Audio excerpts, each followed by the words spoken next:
So with that, we'll go ahead and get started. And again, thank you for joining me this morning. My name is Sarah Thaler. I am the Senior Director of Outreach and Implementation for the College Board.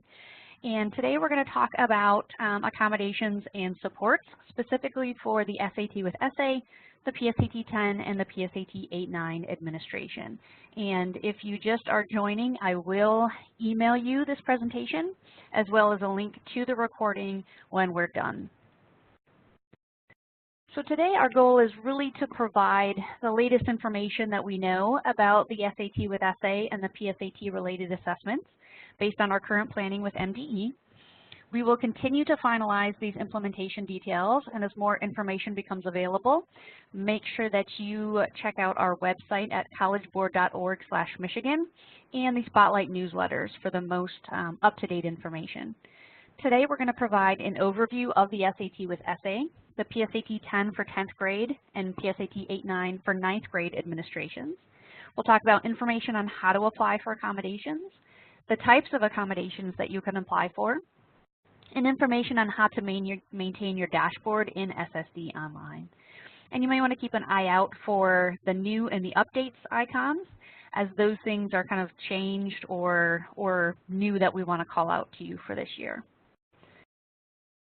Before we get into the administrations for this spring, we want to kind of give you a quick update on the PSAT 8-9 for 8th grade administration.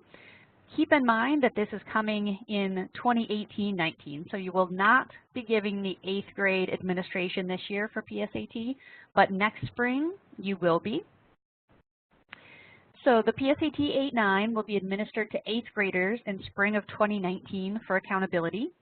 MDE is still working on the details of this administration. However, we know that PSAT 8-9 for 8th graders will replace the MSTEP English Language Arts and Mathematics portions of the MSTEP in spring 2019.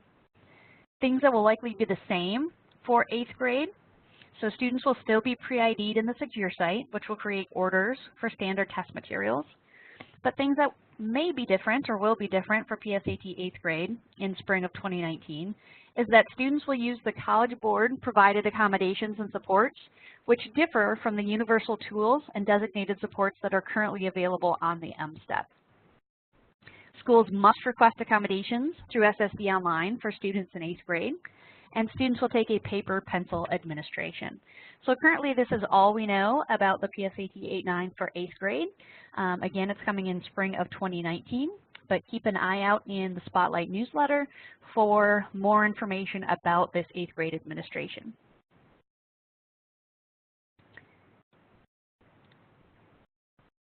So general information, we always want to make sure that you are paying attention to the Spotlight newsletter that comes out every Thursday afternoon.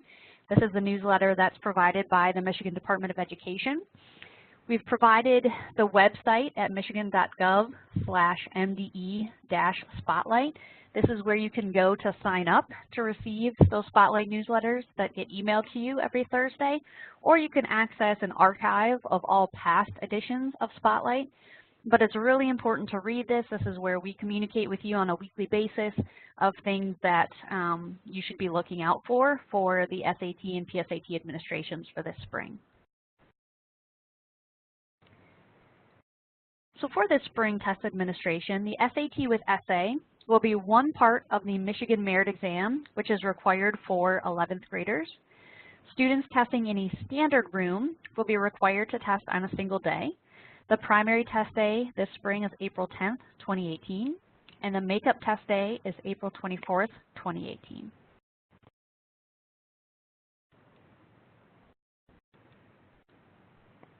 The PSAT 10 and PSAT 8-9 administrations this spring. Michigan 9th and 10th graders testing in a standard room are required to test on either April 10th, 2018 or April 11th, 2018. Schools can elect to administer the test to 9th graders on one day, 10th graders on the other day, or test both grades on the same day. All students in the same grade in the standard testing rooms must be tested on the same day. Schools can choose which date, April 10 or April 11, works best for them. The makeup test day for students in standard testing rooms is April 24th, 2018 or April 25th, 2018. All student testing must be completed by April 25th, 2018. And remember that the PSAT 8-9 will be state provided for 9th grade only in spring of 2018. So here's just a summary of those dates. Some publications you may see, if you go to our College Board website, for instance, is that the essay portion of the SAT is optional. And that is true for students who take a national administration of the SAT. However, for the Michigan-provided SAT school day, the essay is required. So all 11th graders will take the essay portion. And additionally, we are supporting an accommodated testing window. So these are for students designated in SSD Online with particular accommodations, and we'll talk about those in a minute. Those students that are designated in SSD Online can test anytime between April 10th and April 24th, and you can flexibly schedule those students that are designated to test in the accommodated window anytime during those 2 weeks. And as noted on the screen, there is no makeup date for those students who can test in the window, because essentially you can test them anytime in those 2 weeks.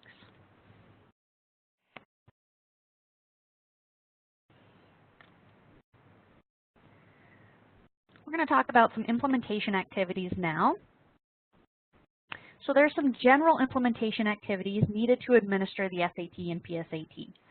These include planning for and preparing staff, the establishment of schools, pre-ID of students, accommodations and supports, receiving materials, preparing for test day, returning materials, and preparing for the makeup administration.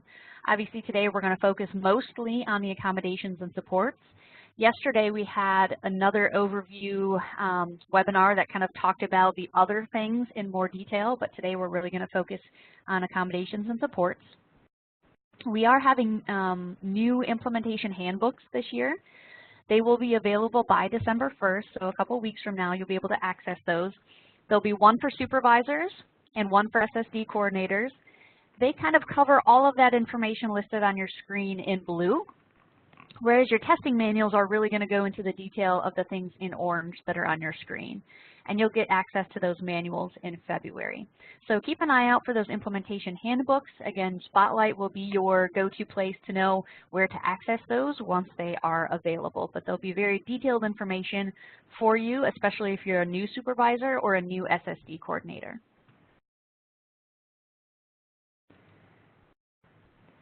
So quickly, let's go over about preparing and planning for staff. So the roles and responsibilities of testing staff. So you have your SAT school day supervisor. This person is responsible for all aspects of the SAT administration at a school. Then you have a PSAT 10 supervisor. This person is responsible for all aspects of the PSAT administration at a school. You can identify different PSAT 10 and PSAT 8-9 supervisors if needed, or that could be the same person. Or if you're really lucky, you get to be the SAT, PSAT 10, and PSAT 8-9 supervisor. You need to designate a backup SAT school day supervisor. This person is responsible for the SAT administration if the SAT supervisor is not available. A backup PSAT supervisor, this person is responsible for the PSAT administration if the PSAT supervisor is not available. The SSD coordinator, which probably most of you are, you're responsible for requesting accommodations for students with disabilities. The associate supervisor is the test administrator in a testing room. The room proctor assists the associate supervisor with monitoring students in the testing room. And the hall proctor is responsible for monitoring the hallways on test day and provides breaks to other test day staff. The test supervisor is responsible for all aspects of the administration of the school, including preparation activities, such as planning rooms and identify staff to serve as associate supervisors, room proctors, and hall proctors for test day, receiving and securing test materials. They're also responsible for activities on test day, such as distribution of materials, monitoring of all test day activities and staff, packaging and returning test materials, and completing necessary forms. The test supervisor may choose to enlist the aid of others at the school to help with test day planning and setup, but the test supervisor will remain the main contact and receive communications from the College Board. The Services for Students with Disabilities Coordinator, or the SSD Coordinator, is responsible for being the school's liaison with the College Board's Services for Students with Disabilities Office, submitting accommodation requests for all students who request them at his or her school, printing the roster of students approved for accommodations, and that roster is called the NAR, or the Non-Standard Administration Report, and we'll talk about that later in the presentation. Schools may have more than one SSD coordinator. However, one person will be identified as a primary SSD coordinator who will receive communications from the College Board. If you're a school that has multiple SSD coordinators, the primary SSD coordinator should share any communications with additional coordinators at your school. One thing, if you were an SSD coordinator or a test supervisor in the past, one thing that's new this year is that the test supervisor is now responsible for planning the administration of all students, including those with accommodations. The SSD coordinator is really responsible for applying for accommodations and printing the list of students approved for accommodations. We really suggest that the test supervisor and SSD coordinator collaborate. So the supervisor can enlist the help of the SSD coordinator to assist with planning the administration for students with disabilities, and really encourage you to do so. One thing that also is new, though, is that all shipments will be addressed to the test supervisor this year. That includes standard materials and non-standard materials. And then the test supervisor is responsible for returning all of those materials this year. So that's something new that we want to bring to your attention. And it sounds like I'm getting some messages that some people are unable to hear me, which they can't hear me say this. But Ted, I believe you're on as well. If you could send them a message on how to call in. I've got that message about 3 times that people are unable to hear me. So Ted, if you could send them a message in chat of the call-in number, that'd be great. All right, sorry about that. So the associate supervisors are responsible for managing all activities that happen in the testing room, conducting the test and monitoring test takers to ensure a fair administration. And each room requires one associate supervisor. So this is the person that reads the scripts to the students. And there's really kind of 2 buckets that the associate supervisor is responsible for. Monitoring students, so that includes admitting and seating them, completing seating charts, enforcing policies, reporting irregularities. And then the other bucket is the administering of the test. So they are responsible for distributing the tests, accounting for materials, reading the scripts verbatim, and timing the test. The room proctors and hall proctors are responsible for assisting the test supervisor and associate supervisors. Room proctors help set up the testing area and monitor testing, and hall proctors patrol the hallways during testing to make sure the testing area remains quiet and secure.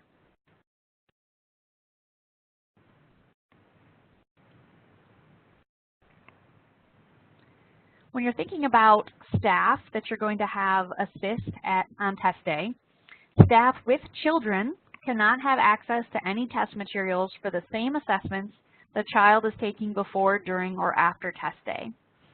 If a staff member's child will be taking the SAT, he or she cannot serve as testing staff for the SAT, no matter if the child lives with that student or not.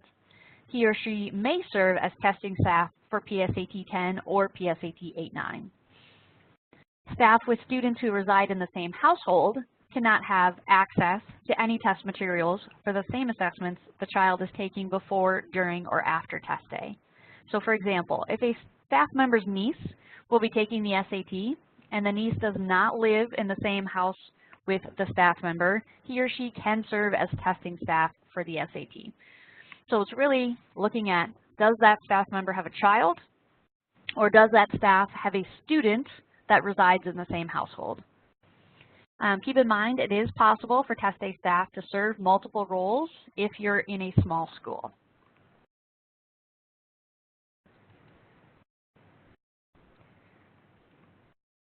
So one of the next implementation activities is pre-ID of students.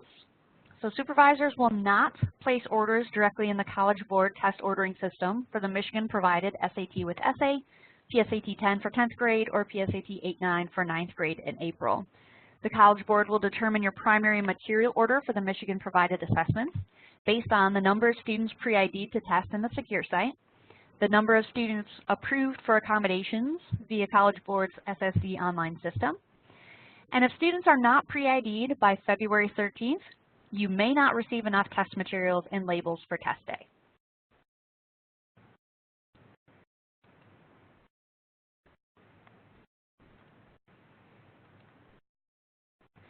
Now we're really going to get into the details of accommodations and supports. First of all, let's talk about some English learner supports. So one of the supports that is available to English learners is the use of a College Board approved word-for-word bilingual glossary. The list of additional approved glossaries will be available at collegeboard.org/Michigan and michigan.gov/MME soon. So we do have more languages this year that we are supporting, and so that new list will be available soon for you. English learners can also utilize translated test directions. PDF versions of the test directions will be downloadable for educators to distribute to students on test day as needed. So as I mentioned, we've expanded the languages, and the new languages that we are supporting this spring are bolded on your screen.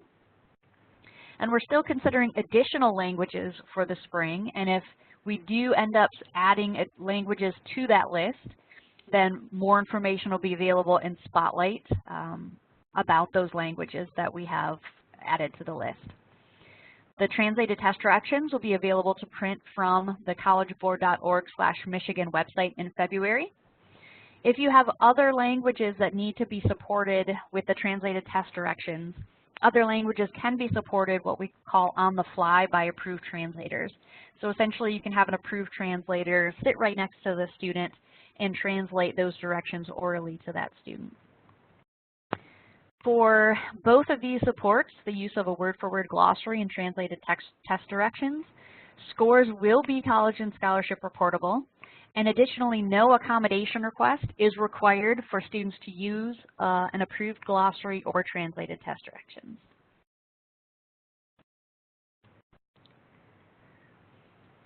An additional EL support is what we call a state-allowed accommodation for math only.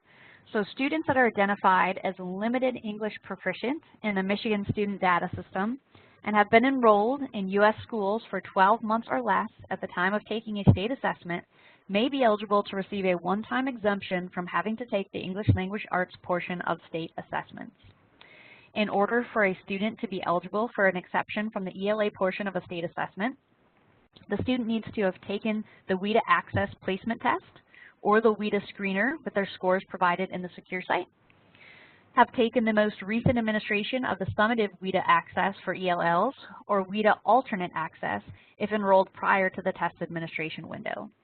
You can apply for this state-allowed accommodation beginning in January, so you can wait till January in order to apply for this accommodation.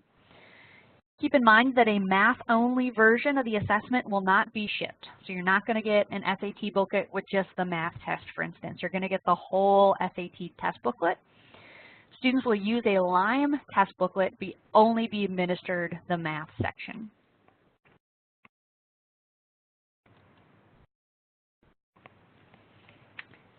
Now let's get into accommodations. So there are two categories of accommodations. So the first type is what we call College Board accommodations. These require pre-approval. All College Board accommodations result in college and scholarship reportable scores. They are used for students with diagnosed disabilities documented in a 504 plan or IEP. Once approved, with limited exceptions, the student remains approved for other College Board assessments. And the window to apply for College Board assessments is essentially now to February 19th of 2018. The other category of accommodations are state-allowed accommodations. These also require pre-approval, but are automatically approved and require no documentation. The big difference between College Board accommodations and state-allowed accommodations is that state-allowed accommodations do not result in college and scholarship reportable scores. So students will get scores, schools will get scores, the state will get scores, but they are not reportable to colleges and scholarships programs. Because of that, they must be applied for every year on behalf of that student. And you can start applying for these accommodations in January up to February 19th.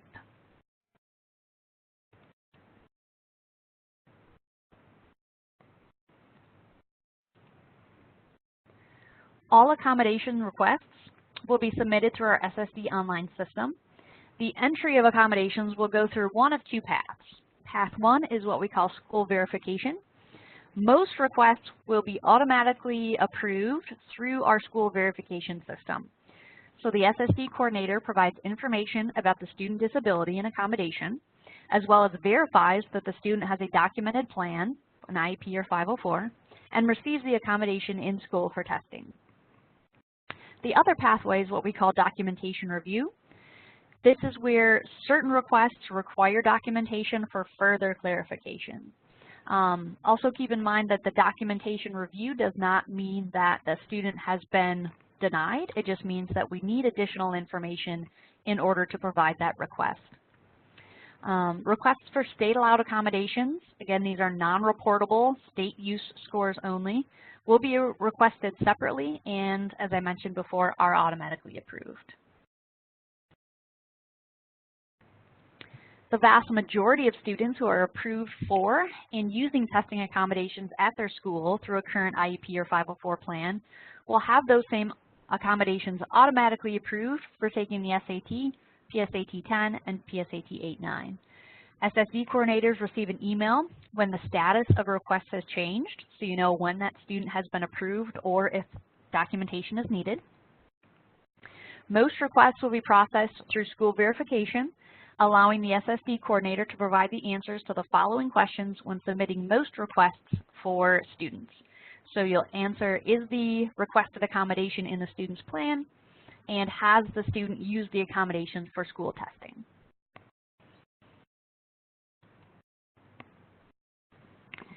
Things to have ready when you sit down and start applying for accommodations is a copy of the student's IEP or 504 plan, demographic information of that student, including their name. It's really helpful to use the same name that the student will be pre-ID'd with when you pre-ID them in the secure site or when the test supervisor does that. You should also have the student or parent email address available, the student's date of birth, the estimated graduation date, their gender, their mailing address, and their home phone number. So having those things kind of in one place before you get started will make the process a little bit smoother.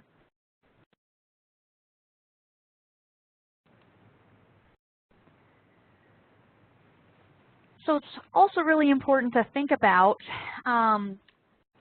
when you have an IEP or 504, some of the nomenclature, some of the wording that the College Board uses may be different than what's in the IEP or 504. So for instance, if a student has assessments read aloud, that's probably what's going to be listed in their IEP or 504. The College Board options then for those for that accommodation is a reader or MP3 audio. So it's also really important to know what is the difference between those two options. So a reader, for instance, the staff reads the test to the student. It must be completed in a one-to-one environment, and students automatically receive 50% extended time and extra breaks on all sections. Compare that to MP3 audio. The audio version of the test is delivered on a flash drive. The student automatically receives 100% extended time, extra breaks on all sections, and additional time for section 2, which is the writing and language test. So it's actually more than 100% extended time. So as you're thinking about, okay, my student has assessments read aloud on their IEP or 504, here are my two options for that, reader or MP3 audio. Which one's going to create the most positive testing environment for that student? And additionally on this slide, I have that this information is going to be available in that implementation handbook so that you can, again, think through these things and talk over with the parents and the students to decide what is the best accommodation for that student. So these are the examples for assessments read aloud. Again, your student may have breaks during assessments on their IEP or 504. There are 3 College Board options when we're talking about breaks during assessments. So a student can be approved for extra breaks. This means that students are given a break halfway through longer sections and a break after every section. You could choose extended breaks. Students are given a 10-minute break at the standard break times rather than 5 minutes. Or you could do breaks as needed. And breaks are granted as requested by the student during the exam. The timing of the test is paused during the break, and so essentially the student can take a break whenever they need to. And so again, knowing which one of these or which combination of these is going to provide the best testing environment for students who need breaks during assessments.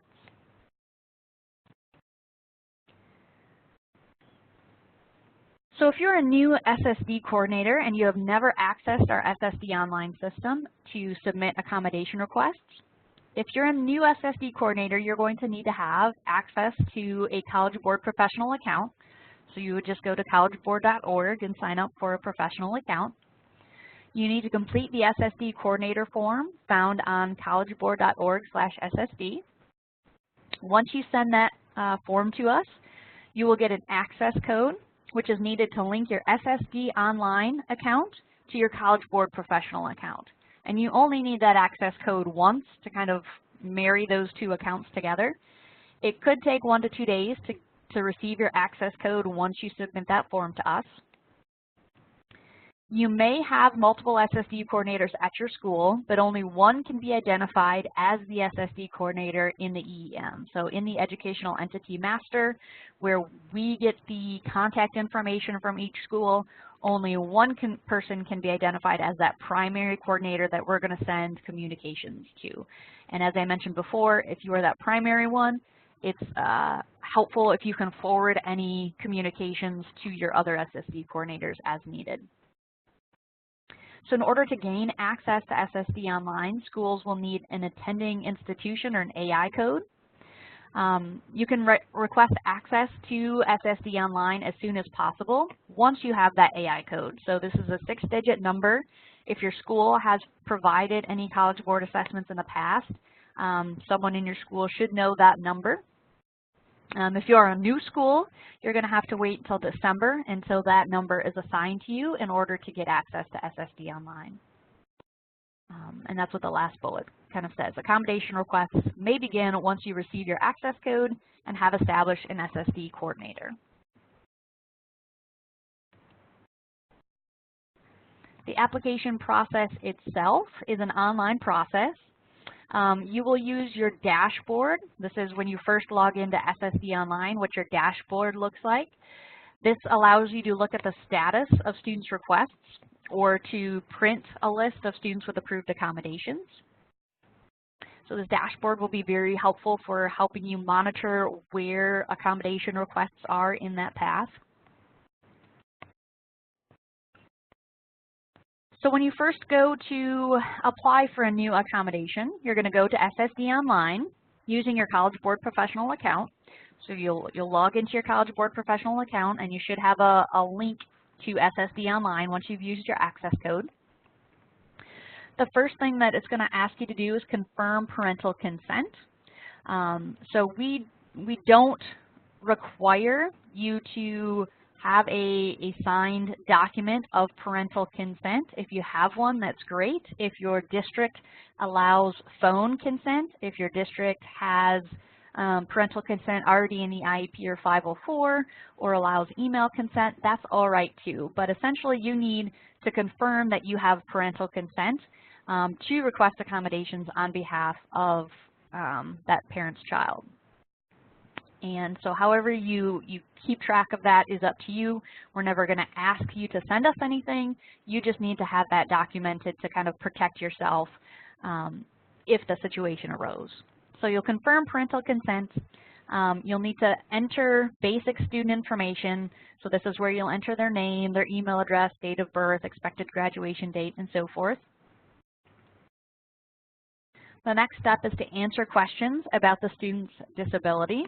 So you can kind of, some of the disabilities are grouped by categories. So if you know your student has a visual disability, you can go down to the visual tab and click on the different visual options, or you can check by alphabetical listing. Then you're going to answer questions about the requested accommodations and the available documentation that you have. So it's going to ask you, do you have a current plan for the student? They'll also want you to know the best estimate of the date that that plan was first initiated. And then also information about what accommodations specifically you are requesting for that student.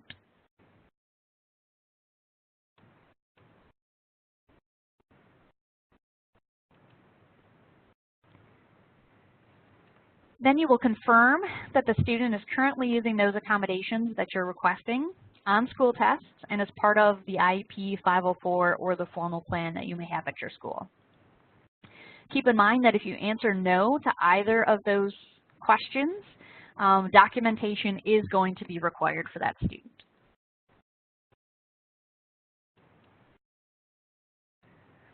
Then you'll submit the request electronically via SSD Online. Review the system notification regarding any requested documentation. Keep in mind that the requested documentation that may be listed in the system is just that.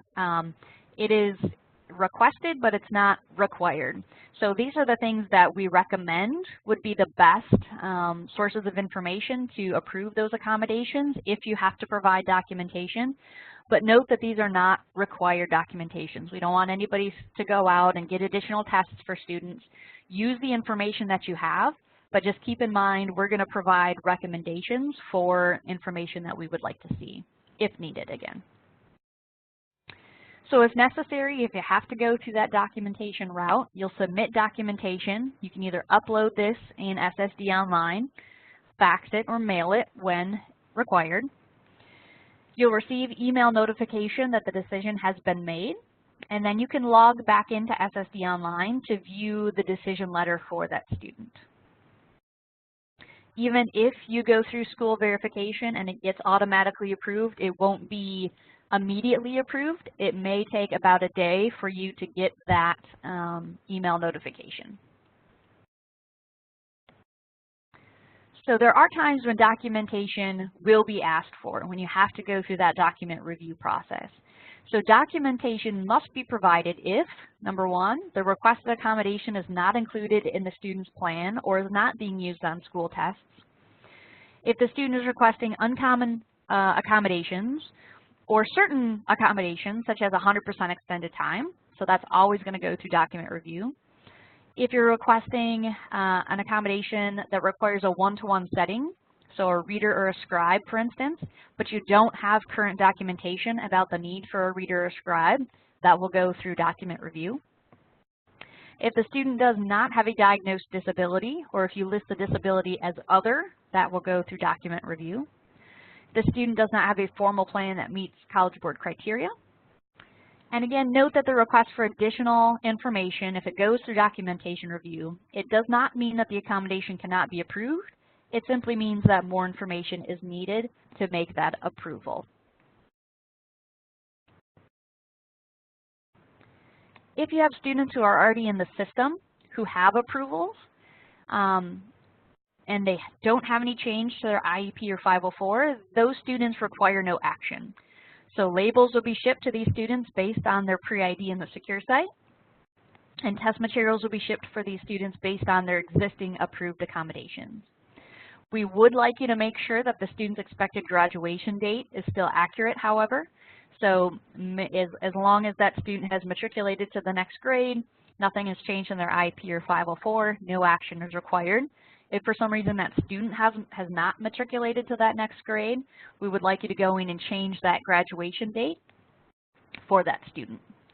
And it's always important to remember that state-allowed accommodations must be requested every year. So if you had a student use a state-allowed accommodation last year, that does not, it's the only thing that does not carry through for the next year. They have to go back in and request the state-allowed accommodation this year.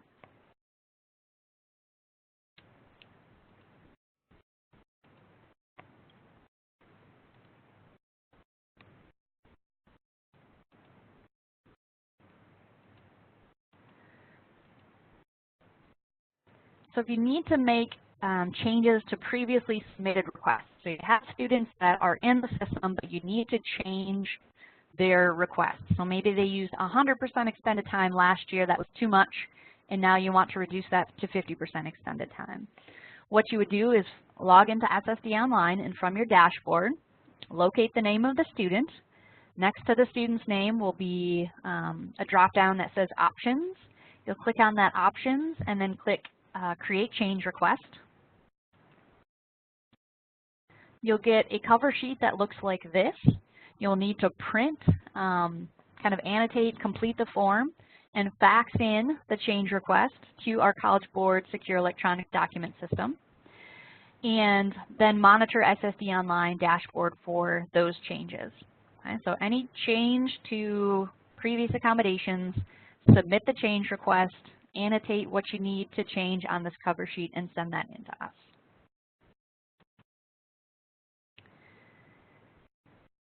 You also may have new students at your school that had accommodations approved under their old school. So using SSD Online is the most efficient way to transfer a student to your dashboard. You don't need to start all over again with that student. You can just transfer them into your own dashboard. So in order to do this, you'll click Submit Accommodations Request in the top right corner of your dashboard. A screen titled Before You Begin will open. Read the information provided and then click Continue.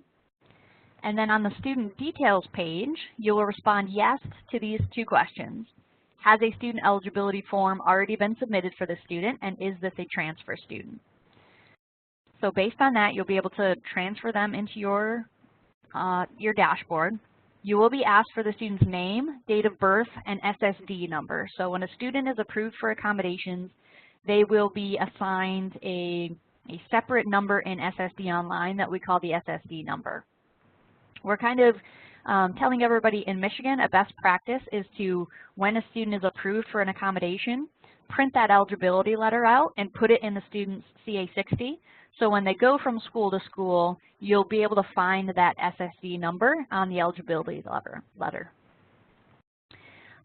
If the student is requesting different accommodations from those that they already have approved, then you may have to go through a documentation review process. So if you're transferring the student, nothing has changed, you just need to bring them over to your dashboard. But if you do need to make a change, it could potentially go to documentation review, depending on what changes you need to make. So let's say that school didn't put the eligibility letter in the CA60, and you need that SSD number. So here are some ways to obtain the student's SSD number if they are new to your school. So number one, you could have the student log in to their College Board account and get a copy of their eligibility letter. So a student can do that. You can ask the student or parent if they have a copy of the eligibility letter that was emailed or mailed to them once the accommodation was approved. You could contact the school's previous school, or the student's previous school, and request a copy of the eligibility letter. Or you could contact the Michigan Educator Hotline at 866-870-3127. Choose option 1 and then choose the option for SSD. Really, I think the easiest of those 4 options is number 1, is having the student log in and get a copy of their letter. So to remove a student from your dashboard, so you've got a student who is transferred to another school and you want to remove them from your dashboard. To remove them, you would log into SSD Online. On the dashboard, there's a little button that says Create Eligibility Roster. You would click that button, print the roster out, and then on that roster, find the student's name that needs to be removed from the dashboard. Write this information on that roster. So you would say, Sarah no longer attends this school. Please remove them from my dashboard. And then fax this annotated roster to 866-360-0114. And just like, best practice is putting that eligibility letter in a CA60. If you have, once you have students that are approved, put that letter in the CA60 again, so when that student transfers to another school, that eligibility letter is in their CA60, and you can easily transfer them or remove them from your dashboard. So we briefly touched on state-allowed accommodations. State-allowed accommodations, or SAAs, are in place to support state-required accommodations that the College Board does not allow for college reportable scores, such as reading the test content in a student's native language. SAAs provide scores to students, K-12 educators, and the Michigan Department of Education. However, students who test with an SAA will not receive a college or scholarship reportable score. So to apply for state-allowed accommodations, this window opens in January. The state-allowed dashboard is clearly marked to remind users that these scores are not college reportable, so you'll get this big message in a big purple box when you go into the state-allowed portion of SSD Online, so that you know that you're in a spot where students are not going to get college reportable scores.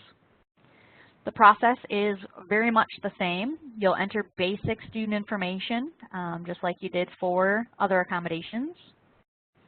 You'll confirm that student's information.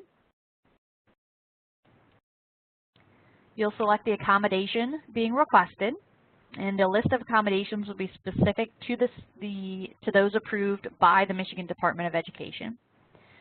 If a student has also been approved for a College Board accommodation, it will also be displayed here as well. You will review and submit the request. Because state-allowed accommodations are not college reportable, they are automatically approved and require no documentation. So remember, those can start in January, and the deadline for those is also February 19th. For students who transfer into a school after that February 19th accommodation request deadline, submit a request as soon as possible.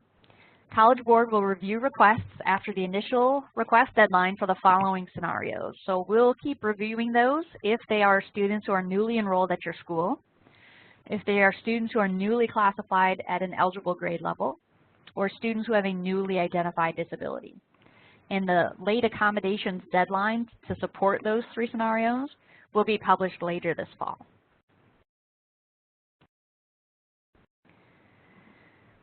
So as you think about, start thinking about the rooms that you need and the staff that you're going to need in order to support those assessments this spring, we provided this matrix. It kind of separates the students who can test in standard rooms.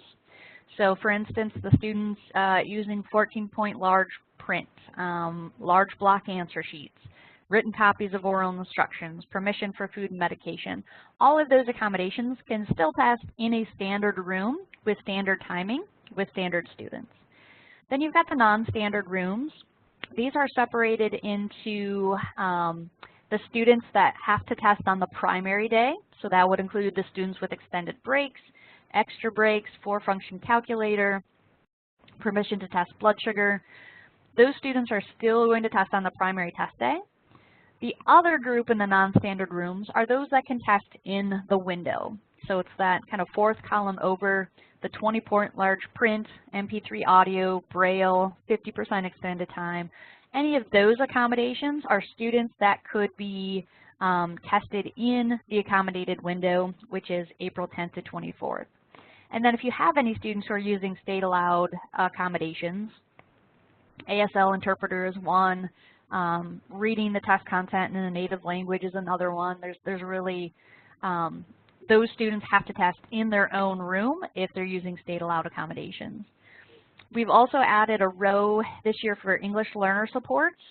So if you're using, if a student's using translated test directions or word-for-word glossaries, they could still test in the standard testing room with those students. So hopefully this chart kind of helps you plan for your testing day, the students that you know who are going to be approved, and helps you plan. So this is available. We'll also have it as a PDF, probably a separate PDF, so it's in larger print for you as well. But this is helpful before you get access to your NAR. So your NAR is the Non-Standard Administration Report.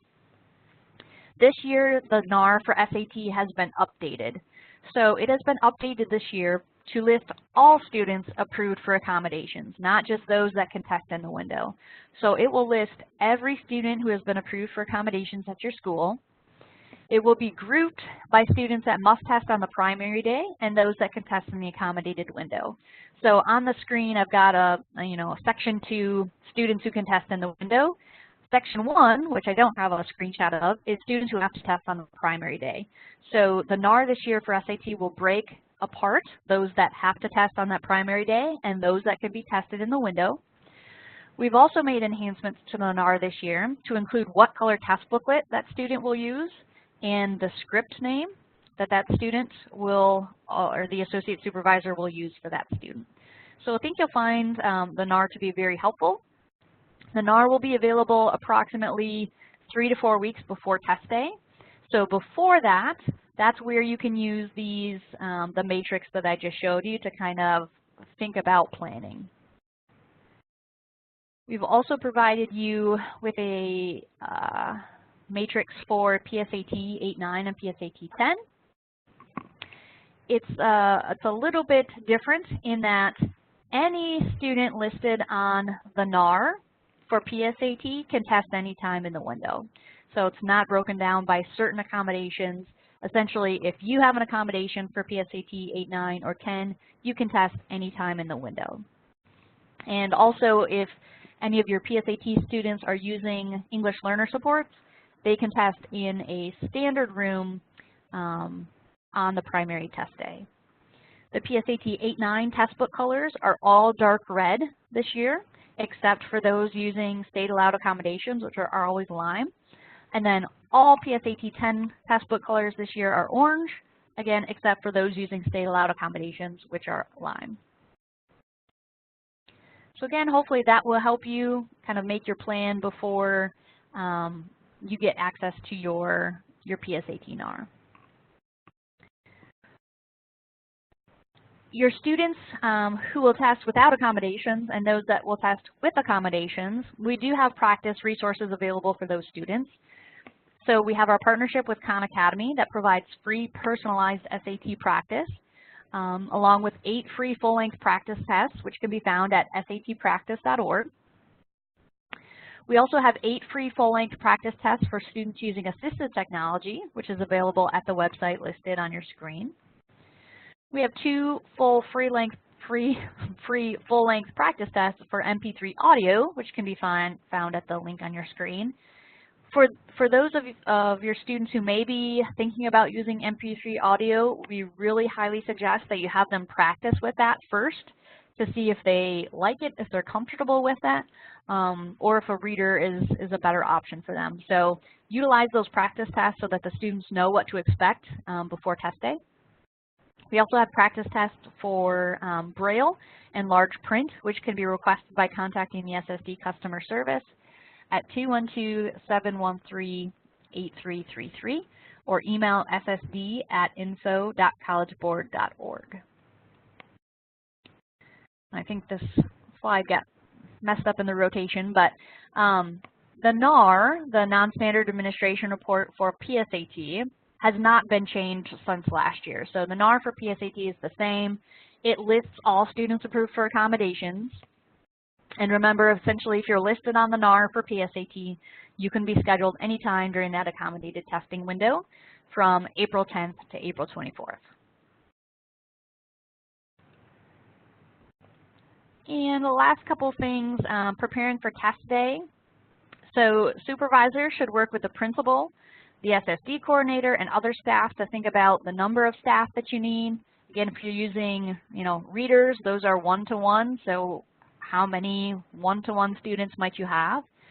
The rooms that will be used, the schedule for the day, scheduling a pre-administration session with your students, and then preparing materials for the pre-administration session and for test day. One thing that's really helpful for you as an SSD coordinator, as well as for your associate supervisors and supervisors, is that the College Board will provide a Michigan-specific manual for SAT, PSAT 10, and PSAT 8-9 for 9th grade. The SAT manuals provide specialized information to help each type of test day staff. So we have a supervisor's manual. This includes information about the test day setup, the pre-administration session, forms, and return of standard and non-standard materials. We have the standard testing room manual. This includes all test day scripts and information needed by associate supervisors in the standard testing rooms. And then we have the accommodated testing room manual. This includes all test day scripts and information needed by associate supervisors in accommodated rooms. The PSAT 10 and PSAT 8-9 manuals are a little bit different. They include information for the supervisor and the scripts for the associate supervisors. So the PSAT manuals are not kind of broken apart like the SAT ones are. When you start to plan with your test supervisor, remember that SAT testing must be done in the morning. We suggest for about 5 hours of testing for SAT. The timing listed on your screen is 4 hours and 22 minutes, but that does not include the timing you might have at the beginning of checking students in and passing out materials. So work with your test supervisor when planning the test day. For PSAT 10 and PSAT 8-9, College Board will support morning or afternoon testing. Make sure morning testing begins early enough to complete before lunch, and afternoon testing begins early enough to complete before dismissal. Again, the timing on your screen does not include any of the activities in the morning, such as passing out test booklets. There is no variable section for PSAT 8-9 this year, so that has reduced the timing needed for PSAT 8-9. It also means that you can keep your PSAT 8-9 test booklets and provide those back to students once they receive their scores. Supervisors will receive an email with a link to access online training. Once accessed, the training will be available through the College Board professional account. The supervisor can then provide the link to other staff as necessary. She'll plan for approximately 45 to 60 minutes to complete, and it's broken up into modules, so you don't have to sit there through the whole section. You can do a module here and a module there. The content includes activities for before, during, and after test day. It includes details on both standard and accommodated testing rooms.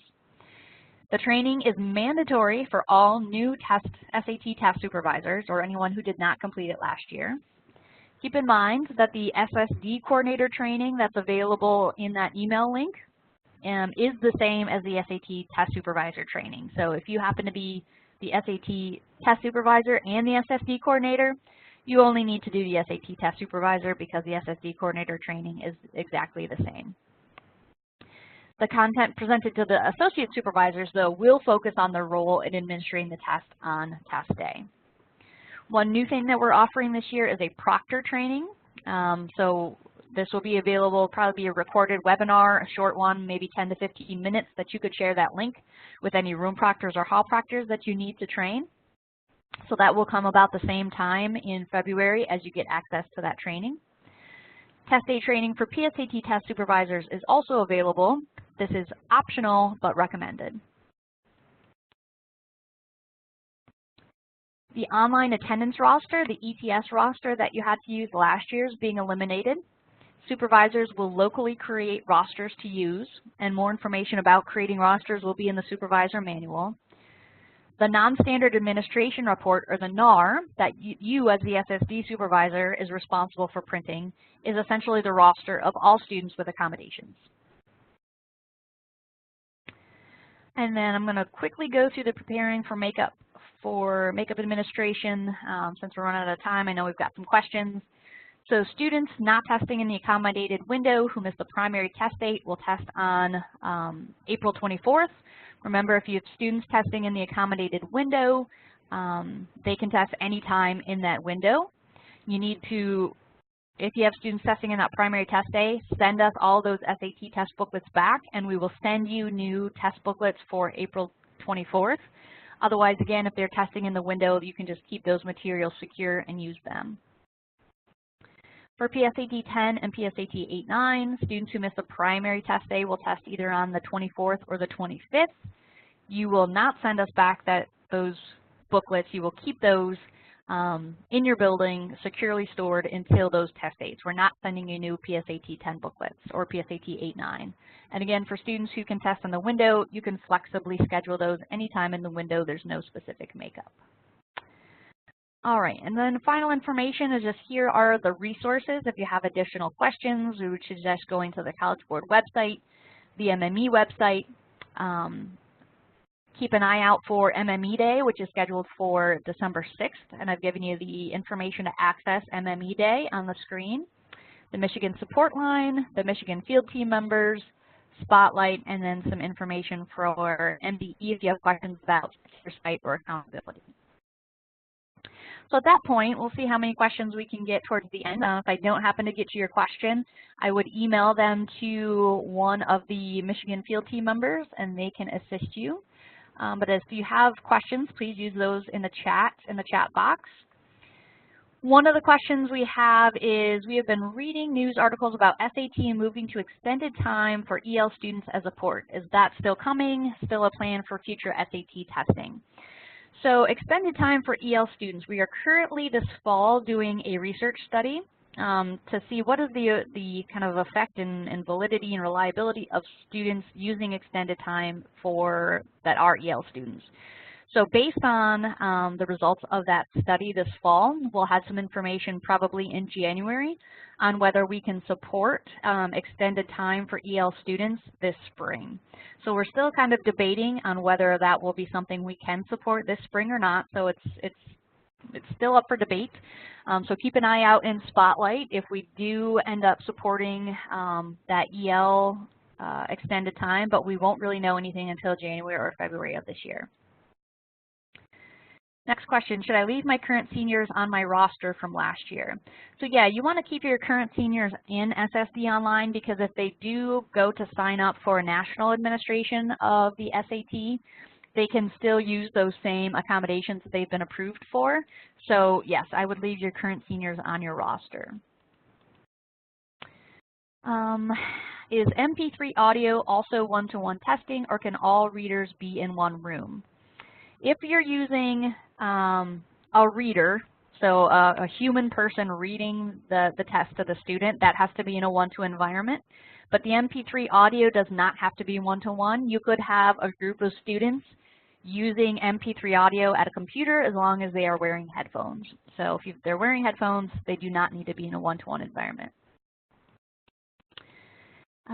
How do you get approved for a translator? So if you're using a translator for translated test directions, I'm assuming, you would use the kind of a district approved policy for translators. You would also consider any Michigan specific rules about translators. Essentially for us, they need to follow those same kind of rules as a normal test day staff. So they can't be a child, or they can't have a child taking the assessment, that kind of thing.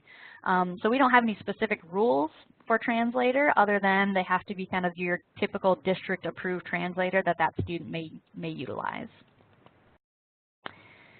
Another question, what does state provided in 2018 for PSAT 8-9 ninth grade only mean? So this spring, Michigan is only providing the PSAT 8-9 for ninth graders, but in spring of 2019, Michigan is adding PSAT 8-9 for eighth graders. So we just wanted to call out that ninth graders are only being provided by the state this year. Next spring, it will be in 2019, we'll add eighth grade. So for accommodated students, that is our understanding that they can take the test anytime during the 10th through the 24th. Do they have to start on the 10th? We would like to stagger the testing for some of the accommodated groups. So it depends. For PSAT, any student with accommodation, that is correct. They can test anytime in that window. They don't have to start on the 10th. If you wanted to start on, April 13th, you could. So anytime during that window. For SAT, though, you need to make sure that in the NAR, in that non-standard administration report, they are listed to test in the window. If they are, then again, they can be tested anytime through the 10th to the 24th. All right, see if I can get any, so not that many other questions. All right, so there's a couple questions I don't think I'm going to get to because we're out of time, but I will respond to you personally. If you have other questions that were not answered through this presentation, please contact the Michigan Field Team, and I will send you a copy of this presentation and a link to the recording in a little bit. But thank you for your time this morning. I really appreciate it, and have a great day.